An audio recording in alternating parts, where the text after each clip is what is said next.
Shalom para sahabat dimanapun berada. Salam sejahtera untuk kita sekalian. Kiranya dalam segala situasi hidup, dalam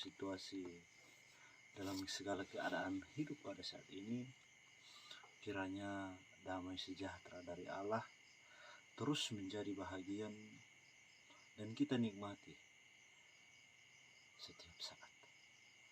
Dan kita diberkati dalam berbagai cara Allah menyatakan berkatnya dan kasihnya dalam kehidupan kita. Nah, saudara-saudara, pada saat ini kita sedang mempersiapkan diri untuk menyambut suasana Natal, dan mungkin di antara sahabat-sahabat semua sudah ada yang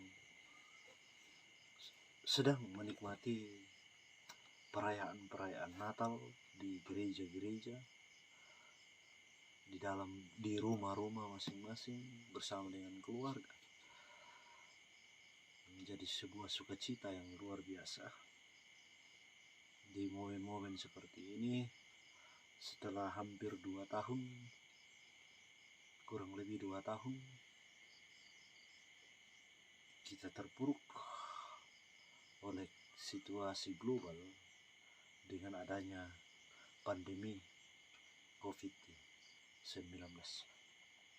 Nah, saudara-saudara, kita akan bicara sedikit tentang tema Natal tahun ini yang oleh PGI, cinta kasih Kristus yang menggerakkan persaudaraan. Itu berdasarkan teks Alkitab dari surat pertama Petrus pasal 1 ayatnya yang ke-22, yang mana di situ dikatakan, karena kamu telah menyucikan dirimu oleh ketaatan kepada kebenaran, sehingga kamu dapat mengamalkan kasih persaudaraan yang tulus ikhlas. Hendaklah kamu bersungguh-sungguh saling mengasihi dengan segenap hati. Cinta kasih Kristus yang menggerakkan persaudaraan. Saudara-saudara, bagian daripada nats Alkitab ini terdapat pada surat pertama Petrus pasal yang pertama ayat 22. Di bagian kedua pasal pertama ini di bawah tema atau judul perikop kekudusan dan kasih persaudaraan. Nah, di sini sebenarnya Rasul Petrus memulai dengan nasihat-nasihatnya kepada orang-orang yang disuratinya, yang sebelumnya ia gambarkan orang-orang yang berada dalam keadaan yang mulia. Jadi orang-orang yang disurati oleh Petrus dalam konteks surat ini, Petrus memanggil mereka sebagai orang-orang yang hidup atau berada dalam keadaan yang mulia. Tentu yang dimaksudkan di sini bahwa keadaan yang mulia itu mereka peroleh melalui pemanggilan umat percaya sebagai umat Allah yang dikuduskan, yang dikhususkan oleh Allah, yang sudah dilahirkan kembali melalui pengorbanan Yesus Kristus. Jadi orang-orang yang sudah ditebus, orang-orang yang sudah dikuduskan, orang-orang yang sudah dilahirkan kembali karena pengorbanan Kristus. Bagi Petrus dalam suratnya ini menyebut mereka sebagai orang-orang yang sudah berada dalam keadaan yang mulia. Nah, kepada mereka lah surat ini dituliskan. Lalu apa hubungannya dengan kita saat ini? Bahwa dengan demikian Petrus juga mau mengajar kita bahwa soal kekristenan adalah ajaran yang sesuai dengan kesalehan.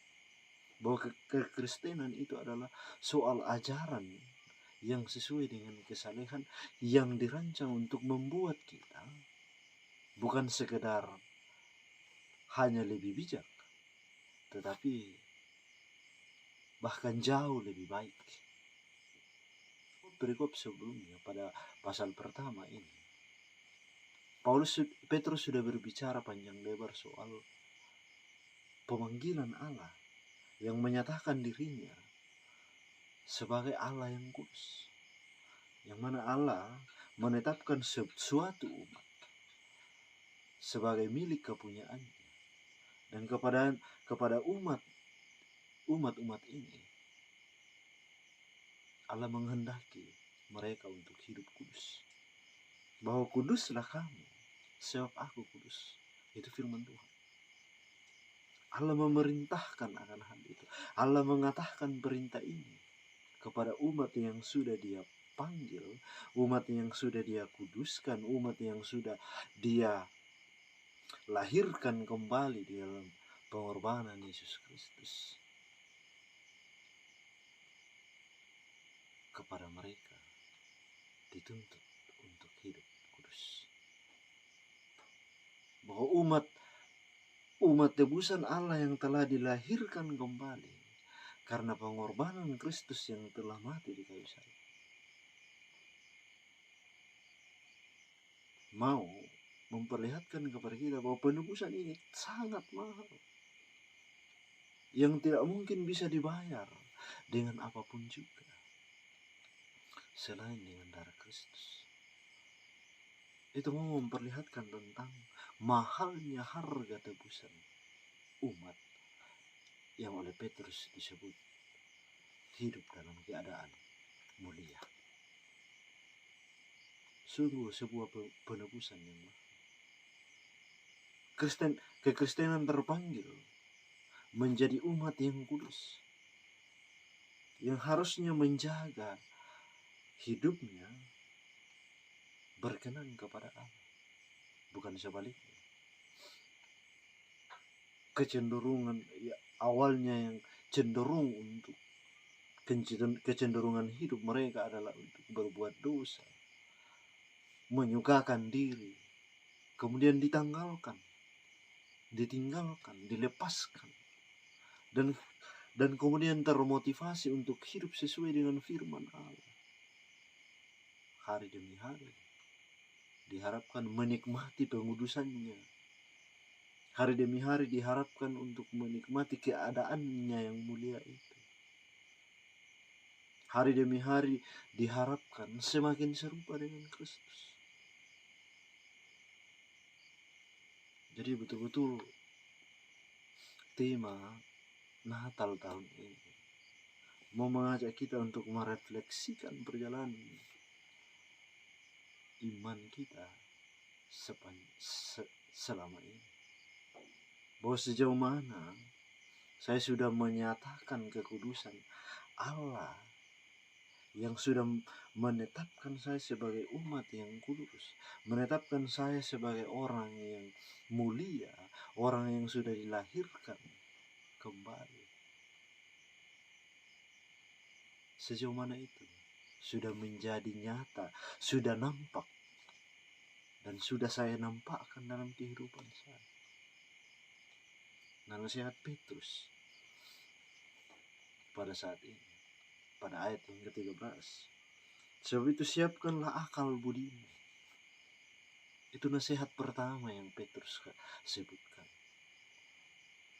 Orang-orang yang mulia ini, orang-orang yang dikuduskan ini, orang-orang yang sudah dilahirkan kembali ini, diharapkan, dituntut untuk menyiapkan akal budi mereka.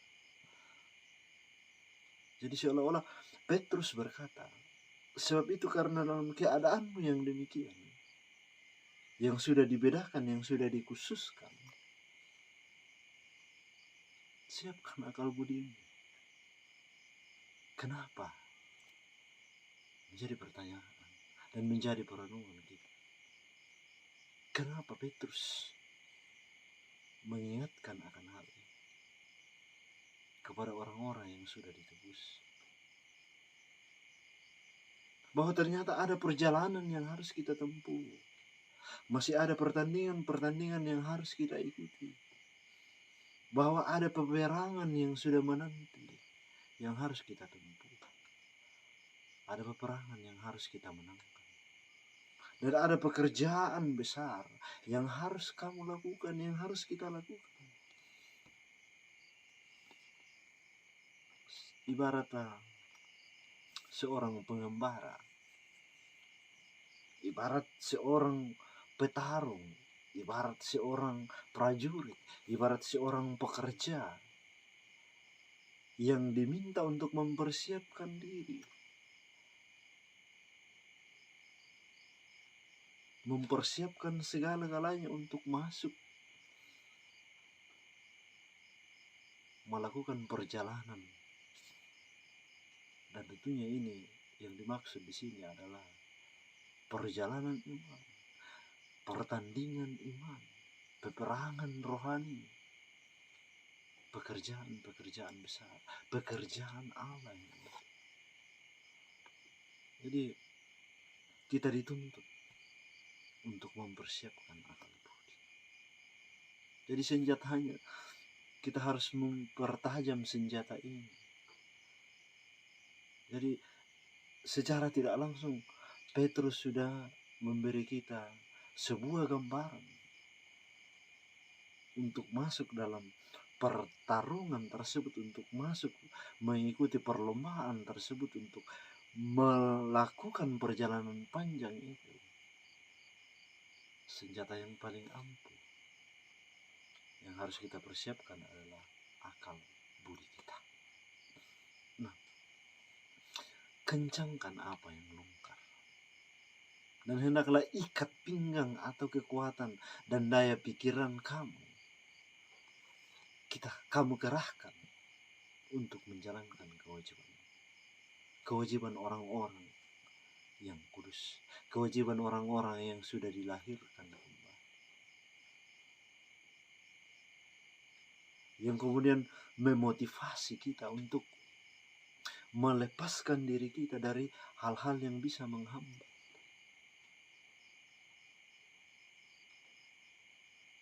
Kita untuk maju mengikuti perjalanan panjang.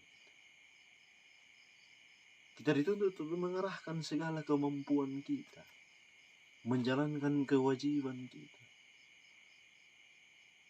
Kita harus punya tekad, dan kita harus memiliki tekad untuk taat. Dan tentu nasihat ini sekaligus mengingatkan kita untuk berwaspada, untuk waspada terhadap semua bahaya dan musuh-musuh. Dan tentunya dalam hal ini yang dimaksud adalah musuh-musuh rohani.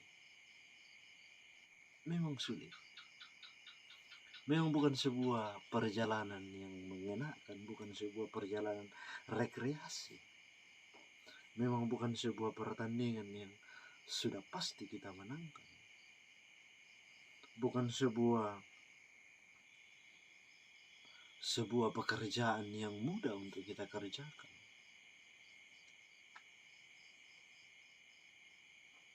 Tetapi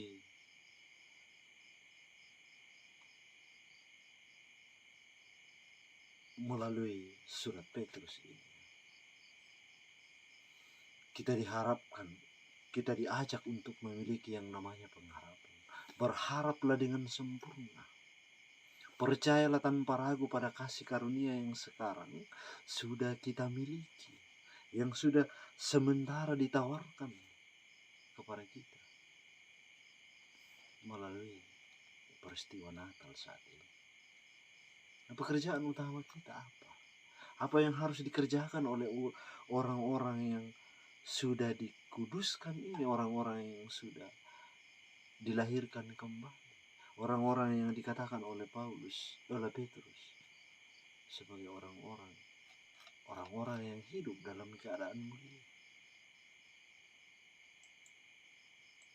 Bahwa pekerjaan utama orang Kristen terletak pada bagaimana mengatur dengan benar hati dan pikiran, bagaimana mengatur hati dan pikiran dengan benar. Orang-orang Kristen yang terbaik sekalipun dinasihati supaya waspada untuk menahan diri. Kita diajak untuk bagaimana waspada dan menahan diri. Pekerjaan orang Kristen belum selesai. Bukan berarti bahwa dalam keadaannya yang sekarang, yang sudah hidup dalam anugerah Allah itu, pekerjaan tidak ada lagi hal-hal yang harus dia lakukan, tetapi justru dalam keadaan seperti inilah kita dituntut. Orang Kristen dituntut dan diperlihatkan sesuatu bahwa pekerjaan kita belum selesai. Justru dalam keadaan itu pekerjaan kita baru dimulai.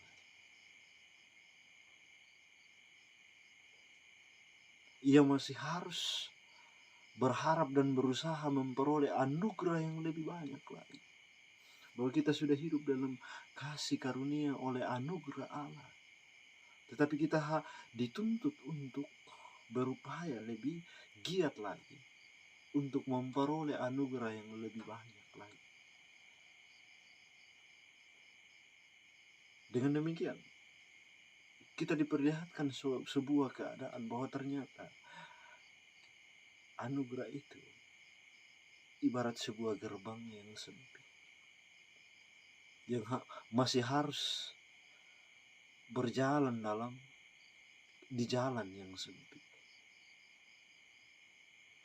Nah, bagaimana kita harus melewati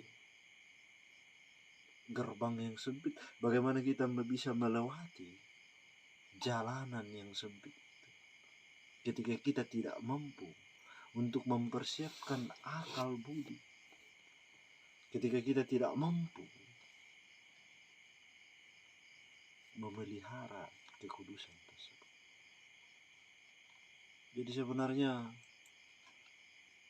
garis besarnya di sini bahwa kita dituntut untuk taat. Kita diberi sebuah anugerah. Namun anugerah itu sendiri yang harus kita kerjakan. Justru dengan anugerah itu, ketika kita mampu mengerti dan memahami dengan benar, dia pantas menjadi pengharapan kita. Yesus Kristus. Di dalam kasihnya itulah yang menjadi pengharapan kita.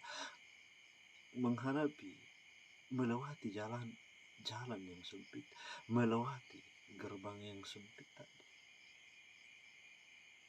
Saudara, ini memperlihatkan realitas kita pada saat ini. Bahwa dunia saat ini, kita saat ini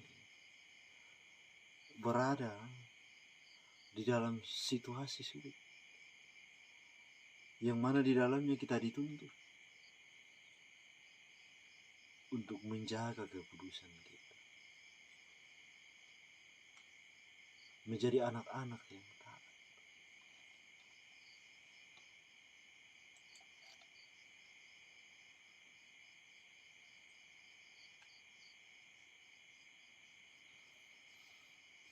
Anak-anak Allah harus membuktikan. Anak-anak Allah harus membuktikan diri sebagai anak-anak yang taat dengan menaati Allah. Dengan taat sekarang, dengan taat besok, seterusnya dan sepenuhnya. Nah, saudara, anugerah Allah dalam memanggil orang berdosa merupakan ajakan yang kuat untuk hidup kudus. Sungguh suatu perkenaan yang besar jika kita berhasil dipanggil oleh anugerah ilahi untuk keluar dari keadaan dosa dan kesengsaraan ke dalam keadaan di mana kita memiliki semua berkat dari perjanjian Allah. Kekudusan yang utuh adalah keinginan dan kewajiban setiap orang Kristen. Jadi kekudusan yang utuh, kekudusan itu menjangkau atau memiliki jangkauan yang cukup luas. Kita harus kudus dan kita harus begitu di dalam seluruh hidup kita. Itu yang diminta. Dalam semua perkara kehidupan kita. Dalam perkara, dalam semua keadaan kehidupan kita. Dimanapun kita. Di dalam rumah tangga kita. Di dalam jemaat kita. Di dalam hubungan kita dengan sesama kita. Di dalam hubungan kita dengan semesta ini. Dan dalam setiap keadaan. Dalam setiap kondisi kehidupan sejahtera atau sengsara. Kudus terhadap semua orang. Kudus terhadap semua kawan ataupun lawan. Dalam hubungan dan pekerjaan. Kita dituntut untuk tetap kudus. Nah, sekali lagi, keadaan atau situasi dunia pada saat ini membutuhkan hal-hal, membutuhkan kehadiran kita, membutuhkan peran seperti ini. Jadi, cinta kasih Kristus itulah dasarnya. Bahwa dalam cinta kasih Kristus kita sudah mendapat anugerah dari Allah. Namun anugerah itu masih harus diperjuangkan. Namun anugerah itu masih harus kita pertahankan. Bahwa justru ketika kita mendapat anugerah itu, justru pekerjaan besar siap menanti untuk kita kerjakan.